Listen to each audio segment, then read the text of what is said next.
Good evening. আমি আগামী দিনে বা আগামী এক সপ্তাহে মার্কেটে কী কী দেখতে পাবো তার উপর একটা আগাম প্রেডিকশন দেওয়ার চেষ্টা করছি। তো গত সপ্তাহে আমি এটা বলেছিলাম যে আমি মার্কেটের উপর সম্পূর্ণ বুলিশ। তো সেই হিসাবে মোটামুটি দেখা গেছে যে মার্কেট কিন্তু যথেষ্ট ভালো একটা বুল রান দিল। এবার কথাটা হচ্ছে যে এটা সাস্টেইন করবে কিনা। তো সাস্টেন করাটা কিন্তু এই মুহূর্তে ভীষণই জরুরি। এই কারণে মার্কেটে আরও মোমেন্টাম আসতে গেলে একটা ভালো একটা র্যালি দরকার। সেই র্যালিটা কিভাবে আসবে সেটা কিন্তু বেস থেকে আসবে। এবার কথাটা হচ্ছে বেসটা কি সত্যি তৈরি হয়ে গেছে, অর্থাৎ বটমটা কি ক্রিয়েট হলো, সেটা কিন্তু এখন ভাবার বিষয়। অ্যাজ পার মাই নলেজ আমি এটা বলতে পারি যে বটম কিন্তু ক্রিয়েট হয়ে গেছে। কারণটা কি?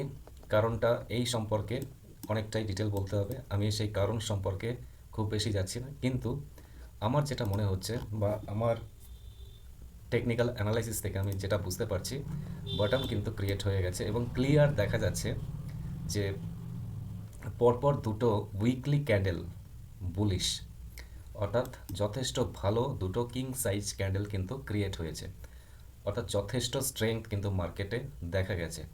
সুতরাং এই মার্কেটে আপনি যদি শর্ট করার কথা ভাবেন তাহলে সেটা ভুল হবে। ওকে,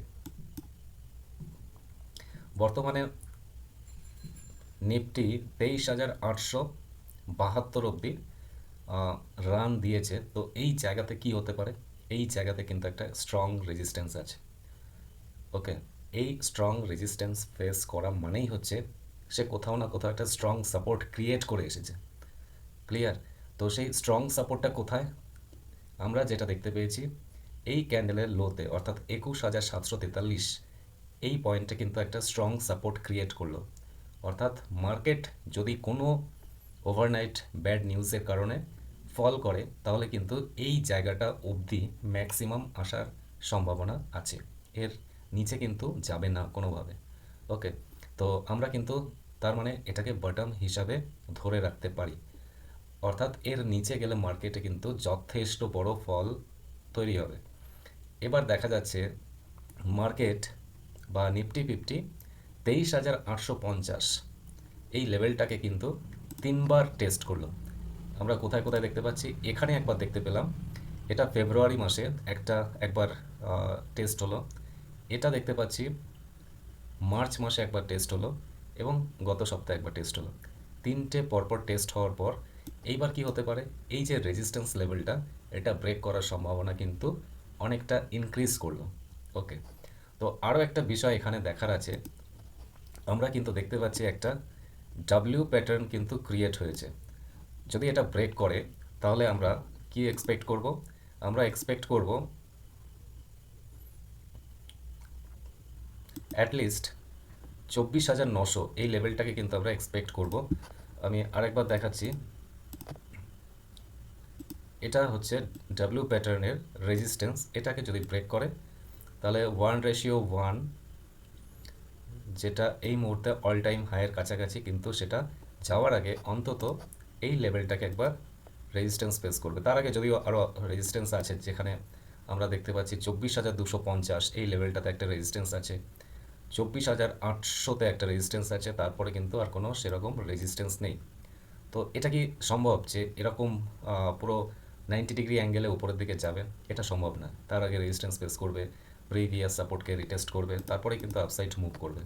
ওকে, তো আমরা ডেইলি টাইম ফ্রেমে এবার আসবো, যে আমরা উইকলি টাইম ফ্রেম থেকে এটা কনফার্ম হয়ে গেছি যে এটা কিন্তু একটা স্ট্রং রিভার্সাল শো করলো। তার মানে এইবার কিন্তু আমরা সুইং ট্রেড নেওয়ার জন্য রেডি হতে পারি, কোনো প্রবলেম নেই। যে কোনো ডিপ তৈরি হলে কিন্তু আমরা সুইং ট্রেড করতে পারি। তো যাই হোক, এবার ডেইলি টাইম ফ্রেমে দেখবো যে কী কন্ডিশন। ডেইলি টাইম ফ্রেমে যেটা দেখতে পাচ্ছি, এখানেও কিন্তু সেম সিনারিও, যেটা আমি একটু আগে বলছিলাম যে একটা ডাব্লিউ প্যাটার্ন ক্রিয়েট হয়েছে এবং সেটা কি রেজিস্ট্যান্স ফেস করছে। ওকে, তো রেজিস্ট্যান্স ফেস করছে, এটাকে যদি ব্রেক করে আমরা শর্ট টার্মে কিন্তু এই রেজিস্ট্যান্সটাকে দেখতে পাবো 24,200, এবং তারপর যে রেজিস্ট্যান্সটা দেখতে পাচ্ছি সেটা কিন্তু এই জায়গাতে আছে 24,800। এটা কিন্তু একটা স্ট্রং রেজিস্ট্যান্স। তো এই স্ট্রং রেজিস্ট্যান্সকে ফেস করার পরেই কিন্তু মার্কেটে আরেকবার কারেকশন হতে পারে ছোটোখাটো কারেকশন, তো সেটা 23,800 অবধি নামতে পারে। তারপর যদি সাস্টেইন করে মার্কেটে কিন্তু আবার নতুন করে একটা বুল রান আসবে। ওকে, তো এটা গেল মোটামুটি ডেইলি টাইম ফ্রেমে। এবার আরেকটা জিনিস দেখতে হবে যে এখানে কিন্তু একটা চ্যানেল বা ট্রেন লাইন ব্রেক আমরা কিন্তু দেখতে পাচ্ছি, ক্লিয়ার একটা ট্রেন লাইন ব্রেক হয়েছে এবং স্ট্রংলি ব্রেক, কিন্তু ইমিডিয়েট একটা রেজিস্ট্যান্স আছে, এটাও কিন্তু একটা স্ট্রং রেজিস্ট্যান্স 23,800। এটাকে যদি কোনো কারণে ব্রেক করতে পারে তাহলে কিন্তু অনেক বড় একটা মুভ আসবে, যদিও তার আগে কিছু কিছু রেজিস্ট্যান্স ফেস করবে 24,200-তে, 24,800-তে, এরকম জায়গাগুলোতে কিন্তু রেজিস্ট্যান্স ফেস করবে। তো সেগুলো কোনো ফ্যাক্টর নয়, এগুলো ব্রেক করতেই পারে। এই মুহূর্তে সবথেকে বেশি ইম্পর্টেন্ট 23,800 এই লেভেলটাকে ব্রেক করা। যদি ব্রেক না করতে পারে তাহলে কিন্তু আমরা যেটা দেখতে পাচ্ছি যে 23,680 এই লেভেলটাতে কিন্তু একবার রিটেস্ট করতে পারে। তো এটাও কিন্তু একটা সুন্দর, 22,680 এই লেভেলটাতেও কিন্তু একটা সুন্দর একটা বাইং অপরচুনিটি তৈরি করবে। ওকে, কারণ এই জায়গাটাতে আসার সম্ভাবনাটা একটু বেশি, কারণ এখানে একটা বড় সড়ো গ্যাপ আছে। ওকে, 22,900 থেকে 23,200, মানে 300 পয়েন্টের একটা গ্যাপ আছে। এত বড় গ্যাপ কিন্তু কখনো ফিল আপ হয়নি, এটা কিন্তু আমি দেখিনি। ফিল আপ করার পরেই কিন্তু আপসাইড মুভ করে, তো সেটা হওয়ার সম্ভাবনা কিন্তু আছে। সুতরাং এখানেও কিন্তু একটা সম্ভাবনা যে ইমিডিয়েট 23,850 এই লেভেলটাকে ব্রেক করলো এবং তারপরেই কিন্তু একটা ফল আসতে পারে। এই দিক থেকে কিন্তু সাবধান হওয়াটা দরকার। তো আমরা কি ইমিডিয়েট বাইং করব? না, ব্রেকআউট করার সাথে সাথেই কিন্তু আমরা ইমিডিয়েটলি বাইং করতে পারি না। একটা রিটেস্ট হবে, সাস্টেইন করবে, তারপরেই কিন্তু বাইং করতে পারি। যদি রিটেস্ট করার সময় কোনো কারণে রিটেস্ট ফেল করে এবং ফল করতে শুরু করে, আমরা কম প্রাইস দেখে বাইং করব? একদম না। আমরা কিন্তু ওয়েট করব 22,680 থেকে এই যে গ্যাপটা, এই গ্যাপটা অবধি আসার পর একটা বুলিশ কনফার্মেশন বা ফরমেশন দেখে আমরা কিন্তু নতুন করে বাইং করতে পারি। ওকে, তো আমাদের তাহলে এই মুহূর্তে করণীয় কি? এই মুহূর্তে করণীয় হচ্ছে এই লেভেলটা অবধি আসতে হবে, অথবা এই লেভেলের উপরে সাস্টেইন করবে, তারপরে কিন্তু লং পজিশন আমরা করতে পারি। ওকে, তো দুটো কন্ডিশন হতে পারে, একটা ব্রেকআউট দিল এবং সাস্টেইন করে এখানে রিটেস্ট করার পরে আমরা বাইং করতে পারি, অথবা এই লেভেলটাতে আসার পর আমরা কিন্তু বাইং করতে পারি। তো এই দুটো কন্ডিশনের উপর বেস করেই কিন্তু আমরা বাইংটা করতে পারি। এবার এটা হতে পারে যে সরাসরি বাইং এলো এবং 24,800 অবধি বেরিয়ে গেল, তো আপনার আফসোস হতে পারে, কিন্তু সেই যে একটা স্ট্রেট বাইং এর জন্য কিন্তু আহ, হয়তো আপনার এটা মনে হচ্ছে যে এই যে র্যালিটা এটা মিস হয়ে গেল। এই মিস হওয়াটা কিন্তু বড় কথা নয়। এই র্যালিটা যদি কোনো কারণে ফেল করে তাহলেও তো একটা বড় ফল হতে পারে, তখন কিন্তু আপনার ক্যাপিটাল লস হওয়ার সম্ভাবনা থাকে। তো সুতরাং যে কোনো র্যালি এলেই যাতে সেখানে বাইং করতে হবে এমনটা নয়, আমাদের কিছু কনফার্মেশন দরকার পড়ে। তবে এই যে কনফার্মেশনটা, এটা কিন্তু একটা স্ট্রং কনফার্মেশন, কারণ এই যে একটা ছোট্ট বা মিডিয়াম সাইজের র্যালি দেখতে পেলেন, এটা কিন্তু কোনো রিটেলার বা ইন্ডিভিজুয়াল ইনভেস্টর বা ছোটোখাটো প্লেয়ারদের কাজ নয়, এটা কিন্তু যথেষ্ট বড় প্লেয়ারদের কাজ, বিশেষ করে এফআইআই বা ডিআইআই একমাত্র এরকম মুভ দিতে পারে। সুতরাং তারা যখন ইনভেস্ট করে তখন কিন্তু অনেক চিন্তা ভাবনা করেই করে, তারা মার্কেটকে যে কোনো সময় রিভার্সাল করাতে পারে, মার্কেটকে যে কোনো সময় কিন্তু র্যালিও করাতে পারে। সুতরাং তারা যখন এই বটম থেকে একেবারে বাইং করে মার্কেটকে ধরুন 21,740 থেকে 23,800, এই যে 2,000 পয়েন্টের যে একটা র্যালি, এত বড় একটা র্যালি তৈরি করলো, এটাও তো হতে পারে যে তারা তাদের প্রিভিয়াস কোয়ান্টিটি এক্সিড করার জন্য মার্কেটে বুলিশ নেচার ক্রিয়েট করলো, তাই না? তো সেই কারণে আমাদেরকে সাবধান হতে হবে কোন কোন বিষয়, যতক্ষণ এটা রিটেস্ট হচ্ছে ততক্ষণ কিন্তু আমরা কোনো বাইং ইনিশিয়েট করব না। এইটা মোটামুটি আমার একটা ওভারভিউ বা আমার চিন্তাভাবনা আপনাদের সামনে তুলে ধরলাম। এইবার একটু সেক্টর ওয়াইজ যদি দেখি, এই যে নিফটিতে এত বড় একটা র্যালি এলো, এর পিছনে কারণটা কি? এর কারণটা কিন্তু বিশেষ করে ব্যাংক নিফটি সম্পর্কে এটা বলেছিলাম, যদি আহ, নিফটিকে ভালো কিছু করতে হয় তাহলে ব্যাংক নিফটিকে এগোতে হবে। তার সাথে মেটাল সেক্টর আমাদেরকে আগেই ইন্ডিকেট করে যে র্যালি আসবে কিনা।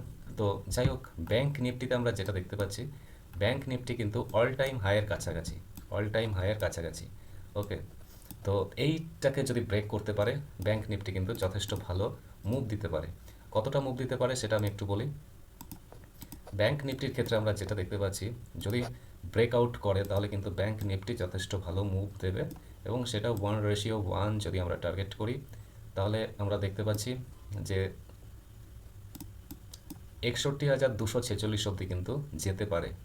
যদিও এর মধ্যে টাইম কারেকশন দরকার, আরএসআইটাকে দেখতে হবে।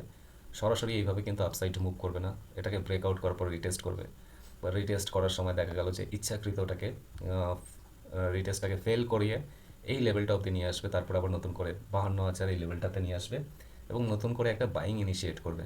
ততক্ষণে রিটেলারদের পকেট কিন্তু ফাঁকা করে দেবে। ওকে, তো এগুলো প্ল্যানিং চলে, যা তার জন্য কিন্তু রিটেস্ট করাটা মারাত্মক ইম্পর্টেন্ট এবং সাস্টেন করাটা মারাত্মক ইম্পর্টেন্ট। তো এবার মনে হচ্ছে যে 54,400 থেকে বা 300 থেকে 61,000, এই 7,000 পয়েন্ট যাওয়াটা কি সম্ভব? অবশ্যই সম্ভব। দেখুন, 49,300 থেকে 54,300 এই অবধি যেতে মার্কেটের কদিন সময় লেগেছে?